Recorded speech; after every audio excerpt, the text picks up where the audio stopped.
perasaan yang harus disalurkan. Saya mungkin ingin menyampaikan terkait perasaan itu tidak bisa untuk dipendam. Saya kurang setuju dengan hal itu karena perasaan itu harus tetap disalurkan.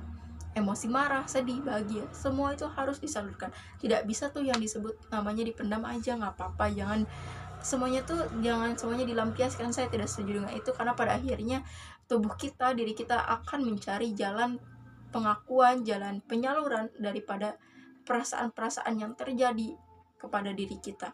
Ketika kita senang, kita membatasi, jangan senang, nanti bentar lagi sedih, kan ada ya bagaimana statement seperti itu muncul di lapangan. Nah, dalam konteks di sini tetap pada akhirnya nanti suatu ketika diri itu akan meminta haknya untuk menyalurkan perasaan itu, pun begitupun sedih gitu, pun begitupun rasa benci, kesal gitu ya.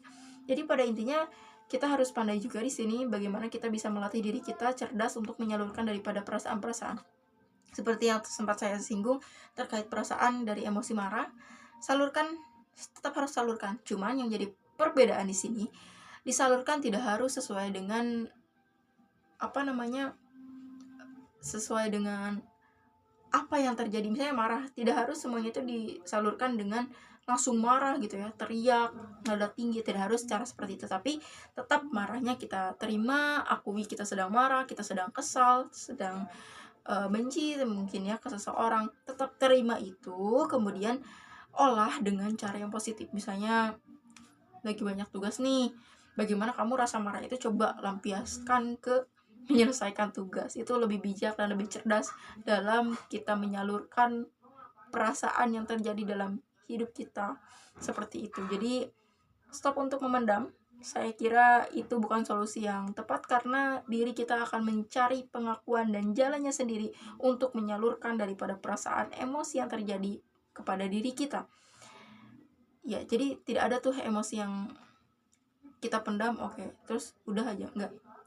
Nah, yang dikhawatirkan ketika perasaan dan emosi itu meminta haknya untuk disalurkan, malah di situasi yang tidak tepat, harusnya berduka kita malah merasa bahagia. Kita bahagia malah jadi merasakan duka gitu ya. Nah, semacam seperti itu. Jadi tentang bagaimana kita cerdas untuk menerima, mengolah perasaan yang terjadi dalam diri kita pun menyalurkannya.